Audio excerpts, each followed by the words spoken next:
Hi friends, புரியல. நாளைக்கு விநாயகர் சதுர்த்தின்ட்டு இன்றைக்கி நாங்கள் பூ கட்ட ஆரம்பிச்சிட்டோம். முள், ஜாதி, மல்லி, சாமந்தி, உங்களுக்கெலாம் யாருக்கெல்லாம் இந்த மாதிரி பூ கட்ட தெரியுமோ லைக் பண்ணுங்கள், ஷேர் பண்ணுங்கள், சப்ஸ்கிரைப் பண்ணுங்கள். நான் பூ கட்டுறது உங்களுக்கு பிடிச்சிருந்தா என்னோடது லைக் பண்ணுங்கள். என் ஃப்ரெண்ட்ஸையும் லைக் பண்ணுவாங்க, ஓகேவா?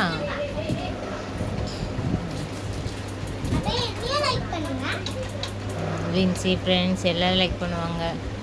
எல்லாருக்கும் ஹாப்பி விநாயகர் சதுர்த்தி வாழ்த்துக்கள். எல்லோரும் வீட்டில் ஜாலியாக என்ஜாய் பண்ணுங்கள். எல்லோரும் கொழுக்கட்டை சாப்பிடுங்க. ஓகே, பாய் பாய்.